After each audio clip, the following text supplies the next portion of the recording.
Last night I was watching the 11th Hour, I think it's called, with Stephanie Rule, and there she brought on Iverson, I think the author, and he just wrote a book about Elon Musk, and it's a book. After listening to him, I definitely won't read. A lot of folks think that personally myself have something against these rich billionaires and guys like Musk, etc. And they would be right. I do have something against these guys, not specifically them personally, but the mechanism that they have used to acquire the monies that they have. I believe wholeheartedly, and I've repeated this ad nauseum, I believe wholeheartedly in free enterprise. I believe wholeheartedly in being paid what you're worth. I believe all those things. But in doing what I've done before being a full-time political activist, being completely in the engineering world and doing a whole lot of work for major companies, from oil service companies to NASA to my own. I'm talking about in my science life now. The one thing I realized I was able to discern is people who really make a difference and people who really make things, people who create things. And over the decades, and I wrote a book about some of the things that I had in life that prevented many ideas that I had to come to fruition. And I never mentioned them with animosity. I just gave it as a matter of fact. Suppose one of them I gave on this radio when it turned out that Amazon, Jeff Bezos, patented one click.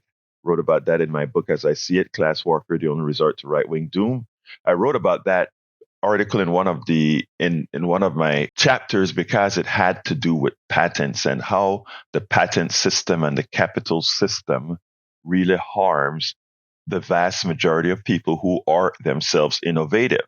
Look, while I worked not in business, but in science and engineering, I met so many very smart people. And one of the persons that taught me the most in actually writing code, my degree was in engineering, but I did most of my work in code and writing software, was a guy named Leroy Gay. And he lived in Atascocita. We both worked at NL Industries. And I remember working there and learning so many tricks from him writing code for a PDP 11. That was one of the earlier mini computers.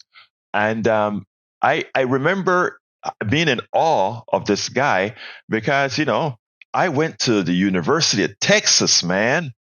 And, this guy was a high school guy. I think he was if I'm not mistaken, I think he dropped out of high school or he just finished high schools, never went to school. But this guy could really code and this guy could do things.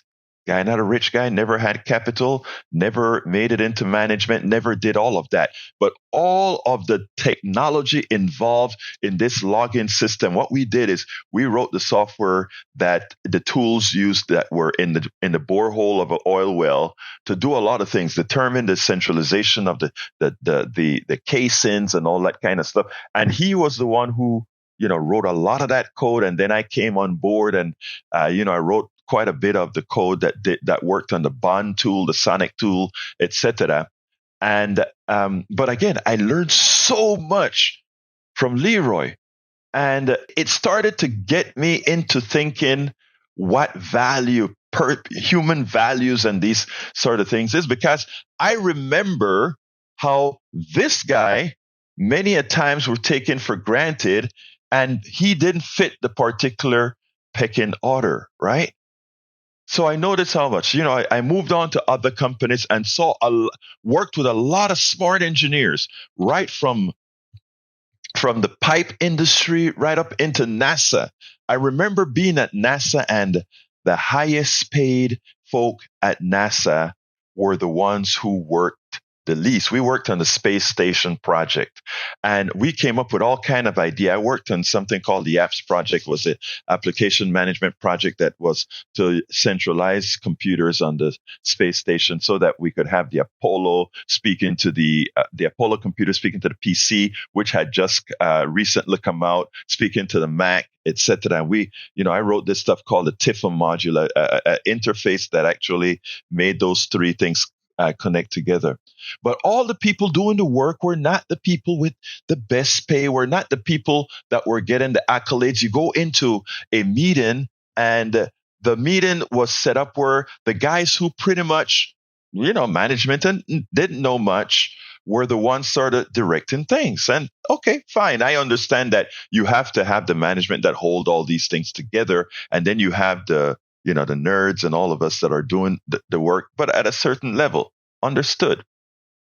But the people creating the technology, the people coming out with the ideas, the people doing all these things were not the face that the rest of the world saw. All right. Come to the reason I've always disdained billionaires, etc., and how they got the billions. I was on Steve Hunter's show talking about Elon Musk. And, Elon Musk has a huge following. Some people hate him, but a lot of people love him. And many think he is a genius. And there's this guy, I think it's Isaacson, that just wrote a book about him, talking about, a sort of appeasing to this guy, giving him a break for the bad things that he do because he's such a genius and innovative guy. When I was on the Steve Hunter show, we were talking about how this guy created allowed SpaceX to create reusable items and et cetera, et cetera. And I sat there and I'm like, look, I don't know personally. And, I study these things, and I don't know of one technology, one innovative thing that Elon Musk did. He bought into Tesla. He bought into SpaceX. He bought into PayPal. All these things, he had the capital, started with $28,000 from his daddy to start a mapping company. I think it was a mapping company, etc. So he had the capital to start, and as the boom, the big bubble in internet came, a lot of people just made money by having a website. A lot of people made a lot of money by having a website saying it would do something, and since it was a new thing then, a lot of people made a lot of money. One doesn't know what they actually did, but they made a lot of money with other people's technology. PayPal's technology was a technology of a whole lot of people having computers interconnect and having books being able to be, transactions being able to go concurrently. When you look at SpaceX, all that space technology was developed by all of you that paid taxes, that NASA did to build a Saturn II, Saturn V rocket, and all these rockets that went up there. And everything Elon Musk did was built on this technology and from the people he hired from these types of technology. Eric Hayes is on the screen, and he said that I'm jealous. I'm honestly not jealous. In fact, what I am is wanting to make sure that all of us, the people that the people are the ones who benefit from that which they paid for. Let's give a little difference here, because I want to address what Eric has to say, and that is, Elon Musk had investors. In fact, first of all, started with his parents, and he got to build up capital to buy things. And eventually, the investors that allowed him to do the things like land a spaceship or rather, bring back a piece of a spaceship and land it on a barge or land it on land or whatever. Eventually, the ultimate investor in that technology was you. Right? You paid for all the great engineers that Elon Musk was able to hire to go ahead and do this job. You paid for it. The American taxpayer paid for it. But when it comes to giving the accolades for all of that, I don't think any one of you could tell me the name of the engineer that allowed the geopositioning, that allowed that base of that spaceship to come back to Earth and land. You could not tell me the name of the many hundreds of engineers that did that. You could not tell me the name of the engineers who built the satellite system that afforded the geopositioning, that afforded all the things that these things are going to land. But you can tell me the name of Elon Musk as a genius who was able to land a spaceship on Earth, who couldn't write a line of code that does it if you paid him. But he's the one who is the billionaire because he had the original set of capital necessary to buy into and hire everything else. When I talk about who is really the parasites in our society, this is what we're talking about. We have an economic model. We in America, we in the Western world, have an economic model that does little to reward those who really create things, but does a lot to reward those who have the face, the capital, or the mouthpiece to talk loud enough about creating something. I want you to, if you are working anywhere in America right now, if whatever job you are working right now, I want you to look around at everybody that you know that is doing something for that job and assign the worth. And then you, wherever you are working, whoever is listening to my voice right now, wherever it is that you are working right now, I want you to step back. I want you to look at all your coworkers, your management, and everything else. And I want you to assign what would happen if this person were not here, if this person were not here, if that person were not there. And then assign worth. I always say put the billionaire and a farmer on an island. Put a billionaire and put a farmer on an island. And neither can help each other. And then let's go back there 1 year later and see who has maintained life better.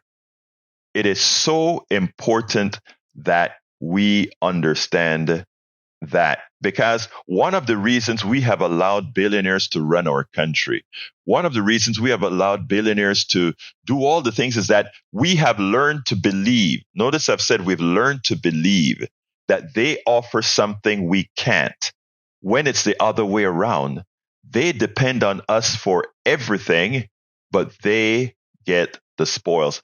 And to my brother on the chat, Eric, I'm coming to you right now, Art. To my brother on the chat, Eric, there is absolutely no jealousy here about what other engineers or whatever have accomplished. Look, I won't go into my thing, but there's no jealousy there. What there is the acknowledgement that first of all, I have already stated that for anything that I've accomplished, I've already thanked the taxpayers of Texas, the taxpayers of the United States, because absent the University of Texas, there are many things that I would not have known to have known. But you look at the billionaires, their thanks is somehow their geniuses that have accomplished something. My two brothers in the control room accomplish something every day that I can guarantee you to put us on air. Elon Musk and others couldn't do. We spend a lot of time deconstructing the news, trying to parse it into a form that everybody can understand. We try to find those little nitpicks where it flies above the fray, etc. If you really like these videos that we do, I want to ask a big favor. Please go ahead, number one, subscribe to our channel, and number two, please join if you can. Thank you so kindly for watching. Keep watching. Please remember to share. We must populate the entire internet with our progressive message, a message that we know is what most Americans say that they want. So help us, please join.